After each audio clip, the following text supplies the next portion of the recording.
काम को बंद करना है।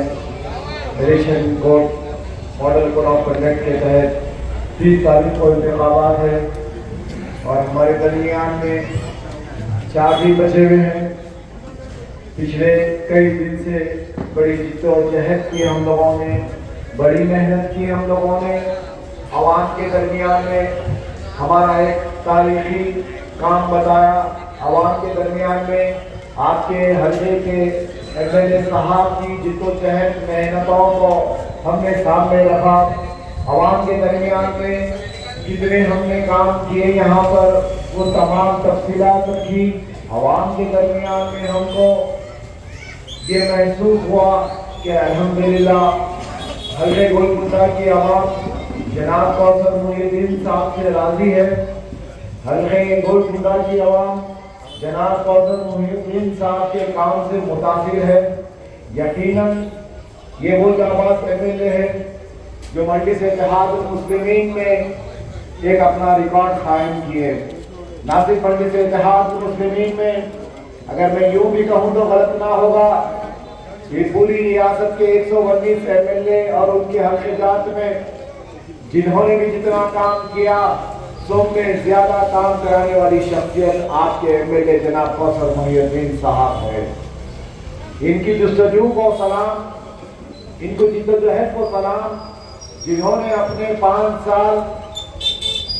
साल के 365 दिन के 16 घंटे मर मिट गए।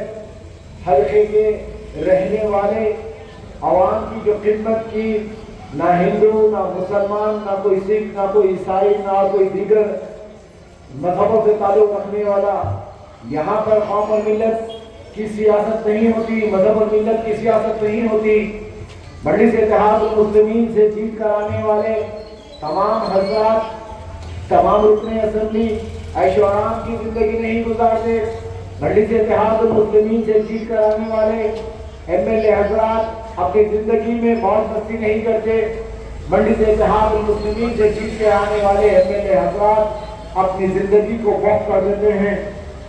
दिन के 16 घंटे काम करते हैं, चाहे बरसीली बारिश हो, तूफान हो, आंधी हो, सड़कें नाले ब्लॉक हो गए हो पानी से, स्कूल बंद हो, लाइट नहीं हो, तो वैसी वक्त में भी मजलिस इत्तेहाद मुस्लिमीन के रुकने असेंबली अपने घरों में ऐशो आराम में दीवान खानों में बैठे नहीं होते।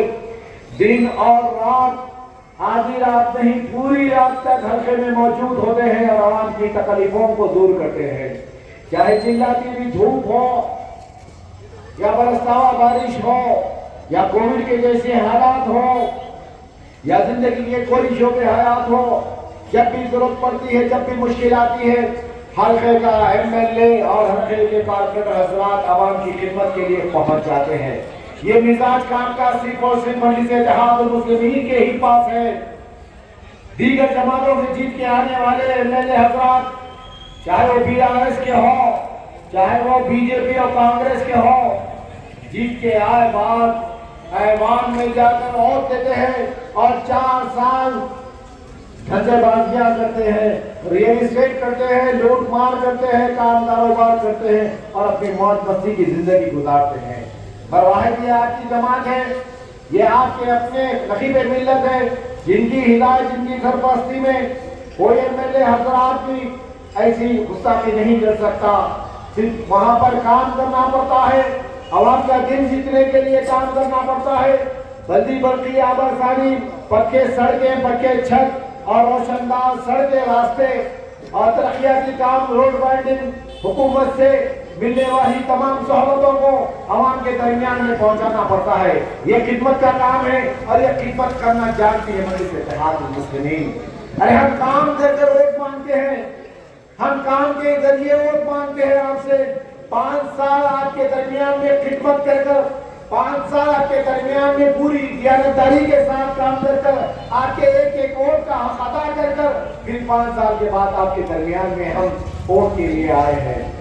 ये हमारा अखलाकी फर्ज बनता है कि हमने जो काम किया आपके साथ, हमने जो रवैया रखा आपके साथ, हम जो फिर मर मिट गए आपके साथ, हम हमारी जिंदगी को वक्त कर दिए, घर छोड़े, दार छोड़े, बीवी बच्चों को छोड़े, मौज मस्ती को छोड़े, ऐशो आराम की जिंदगी को छोड़े और कौसर मोहिउद्दीन साहब ने 5 साल इस हल्के को वक्फ कर दिया। तो तभी तो आप लोग यहाँ बैठकर सुन रहे हैं और आप लोगों के मोहब्बत की वजह से, आप लोगों के चाहने की वजह से, आप लोगों के मुतमईन होने की वजह से, आप लोगों के राजी होने की वजह से सदर मंडली से उनको फिर एक बार टिकट देकर आपकी खिदमत के लिए मुस्तकीब करने के लिए भेजा आया यहाँ पर। अरे हमारा दुश्मन ताकतवर हो रहा है इसी हल्के में, यही कारवान के हल्के में बीजेपी पनप रही है, बीजेपी के अजान बढ़ रहे हैं, मजबूत हो रही है। उनके गलियों में, उनके कॉलोनियों में, उनके बस्तियों में एक मंसूबा बन रहा है कि कैसे मंडी से इत्तेहादुल मुस्लिमीन के एक एमएलए को यहाँ से हटाया जाए, कौसर मोहिउद्दीन साहब के काम में कैसा रुकावट पैदा की जाए। अरे वो चाहते हैं कि यहाँ से उनका एमएलए हार जाए, वो चाहते हैं कि यहाँ से हमारा एमएलए हार जाए और उनका एमएलए जीतकर मुंतखब हो जाए। अरे वो इत्तेहाद का काम कर रहे हैं, वो आरएसएस, वो बीजेपी हजारों लाखों नहीं करोड़ों रुपया खर्च कर यहाँ की सीट को हासिल करना चाहते हैं। मगर आप इत्मीनान में हैं, आप है कि इत्मीनान में कि यहाँ से कौसर मोहिउद्दीन साहब जीतेंगे। नहीं मेरे भाई, यही इत्मीनान और सुकून का भरोसा बड़े बड़े बादशाह को तबाह कर दिया, बड़ी बड़ी सल्तनतों को खत्म कर दिया। हमको चौकन्ना रहना है। अब ये 4-5 दिन हमारे दरमियान में है, 30 तारीख तक हमको हमारी क़यादत को मजबूत करने के लिए काम करना है। 30 तारीख तक हमको हमारे इत्तेहाद के लिए काम करना है, हमारे एमएलए को कामयाब करने के लिए काम करना है।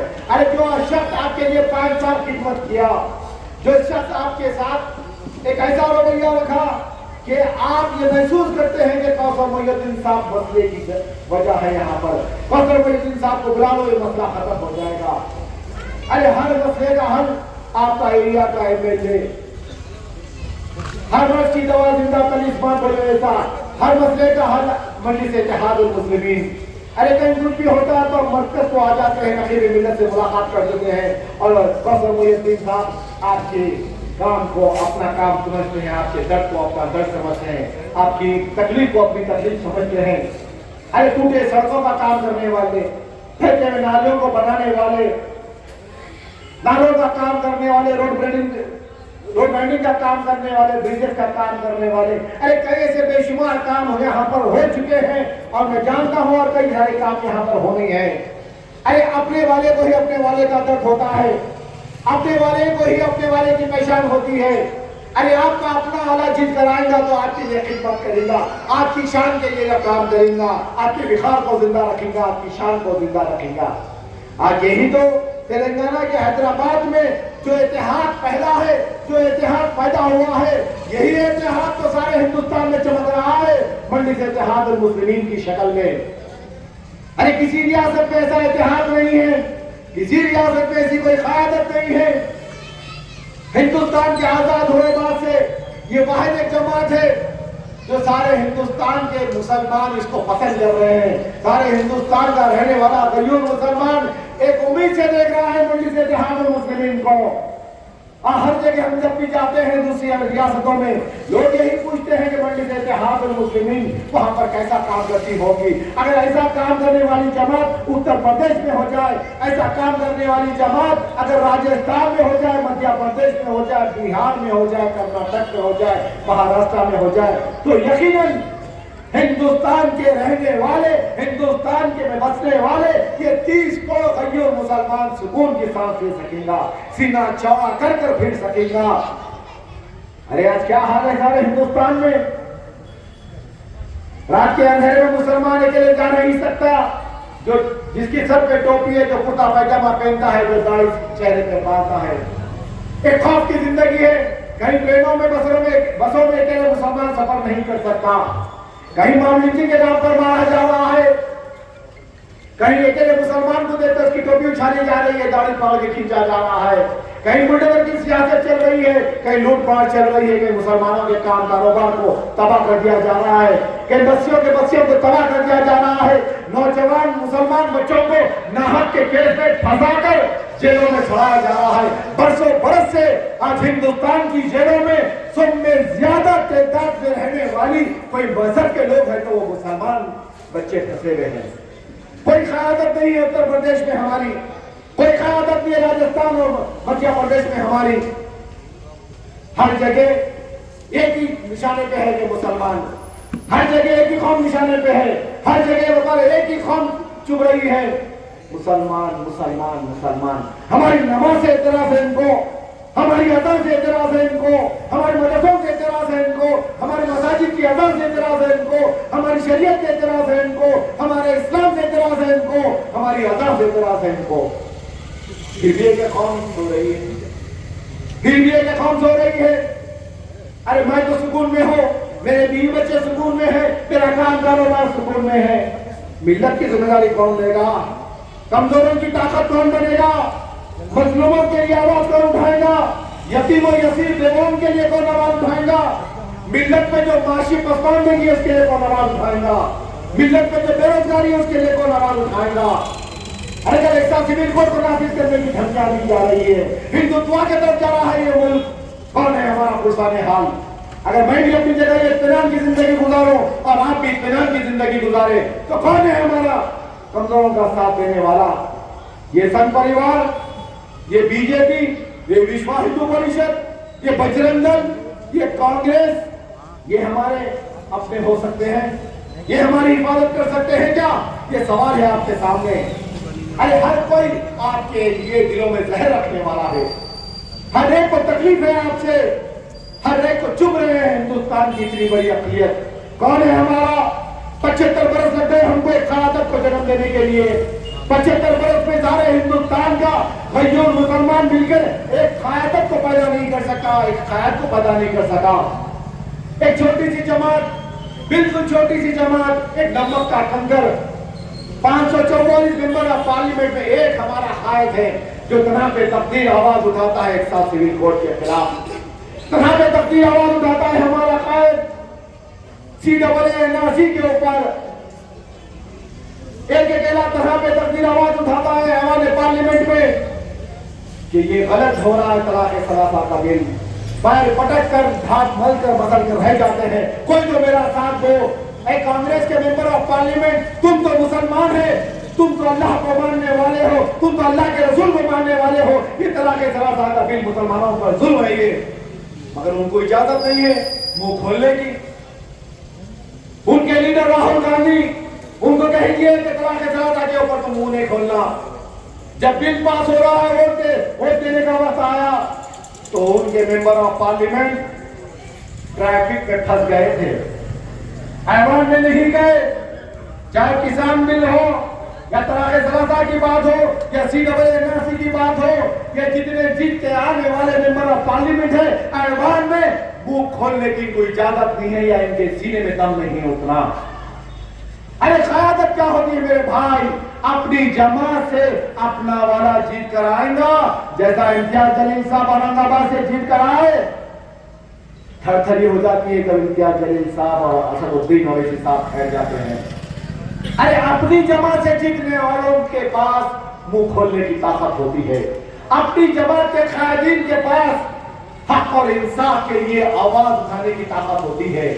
दीगर जमातों में जीतने वाले हमारे मुसलमान भाई सिपाही आराम के लिए जिंदगी गुजारते हैं। कौन है हमारा अपना? कौन है हमारा अपना? किसके लिए हम काम कर रहे हैं? बरसों बरस किसके लिए काम किए हम? अरे ये कांग्रेस को हमारा लीडर माने, ये कांग्रेस को वोट दिए, कांग्रेस की नाहेली थी, कांग्रेस की ये नाकामी थी, नाकामयाबी थी जो बीजेपी को जन्म दी, बीजेपी को पैदा करी। ये बीजेपी को पैदा करने वाली जमात कांग्रेस है, ये बीजेपी को पैदा करने वाली जमात कांग्रेस है। तारीख उठाकर देख लो, 1982 में बीजेपी का कोई वजूद नहीं था। इनकी नाहेली, इनकी कमजोरियों से आज इनके सर पर बैठकर एनडीए बाजा बजा रही है इनका। अरे इनको पाल रही, इनको पाल रही है, इनकी सरपरस्ती कर रही है आरएसएस। और आरएसएस का एजेंडा क्या है? इंटरनेट पर जाकर पढ़ लो। हिंदुस्तान को हिंदुत्व बनाना है उनको, हिंदुस्तान को हिंदुत्व बनाना है इनको, हिंदुस्तान से शरीयत को खत्म करकर एक साथ सिविल कोड को नाफिज करना है उनको। हिंदुस्तान में मुसलमान कितने बच्चे पैदा करेगा ये वो लोग तय करेंगे। हिंदुस्तान में मुसलमान कौन से कपड़े पहनेंगे, क्या खाएंगा, कैसा रहेगा, कि वो लोग तय करेंगे। बहरहाल दास्तान बड़ी लंबी है, इंतखाबात का वक्त है। बस आपसे अपील कर रहा हूं कि अपने वोटों से अपने कायद के हाथ को मजबूत करो। ये इत्मीनान में मत रहो, ये सुकून में मत रहो कि कौसर मुइनुद्दीन साहब यहाँ से जीत रहे हैं। अभी भी हमारे पास वक्त है कि हम जिस्तुजू कर हमारे उम्मीदवार को मजबूती के साथ कामयाब कर सकते हैं। अरे वो लोग चाह रहे हैं कि हमसे कोई गलती हो जाए, वो लोग चाह रहे हैं कि हम यही ओवर कॉन्फिडेंस में हमारा काम कमजोर हो जाए। और बीजेपी का उम्मीदवार 16 घंटे गश्त कर रहा है, उनकी बस्तियों में, मंदिरों में जाकर मीटिंग हो रही है, धर्मशालों में जाकर मीटिंग हो रही है, गीता के हाथ पकड़कर खत्म खिला रहे हैं उनके लोगों को एक होने के लिए, और बड़े बड़े वादे कर रहे हैं उनको। और बीजेपी कहती है अगर तेलंगाना में अगर वो आ जाए तो हैदराबाद का नाम बदल देंगे। वो कहते हैं 4% रिजर्वेशन को हटा देंगे। बहरहाल ऐसे कई सारे उनके अज़ाइम हैं। बस बोलने से मुख्तसर वाली बात यह है कि 30 तारीख के दिन अपने इतिहाद को जिंदा रखिए, अपने वोटों को मजबूती के साथ डालिए। अरे लेनों में जाकर ठहरना पड़ता है, मुझे मालूम है, आधा घंटा, पौन घंटा, 40 मिनट, बाद वक्त 1 घंटा भी लग जाता है। अरे माँ ज़ईफ है तो माँ को छोड़ के मत जाओ, माँ बाप ज़ईफ है तो घर में रखकर मत जाओ। उस ज़ईफी में वोट डालो कि हिंदुस्तान के दीगर कई सारे ज़ईफ हज़रात इंतजार कर रहे हैं मजलिस का दीगर रियासतों में। अपने ख़वातीन को घर में छोड़कर मत जाओ, ख़वातीन को लेकर जाओ, क्योंकि दीगर रियासतों में कई सारे ख़वातीन हमारी बहनें इंतजार कर रही है। असदुद्दीन ओवैसी साहब आपकी क़यादत उत्तर प्रदेश में लेकर आओ, राजस्थान में लेकर आओ, कर्नाटक और महाराष्ट्र में लेकर आओ, बिहार और झारखंड में लेकर आओ। मेरे भाई के लिए जाकर वोट डालने का वक्त नहीं है, काफिलों को लेकर जाकर वोट डालो और अपनी जमात को मजबूत करो। ये आपकी अपनी जमात है, आपके विखार के लिए लड़ती है, आपकी शान के लिए लड़ती है, आपके बुर्खे के लिए लड़ती है, आपके इस्लाम के लिए लड़ती है, आपके इस्लाम के लिए लड़ती है। आपका अखलाकी फर्ज बनता है कि आप कौसर मुइनुद्दीन साहब के लिए 5 दिन ये काम करिए और कौसर मुइनुद्दीन साहब के 5 साल की गुलामी दिखा लीजिए। शुक्रिया। खुदा की बात, अल्हम्दुलिल्लाह रब्बिल आलमीन।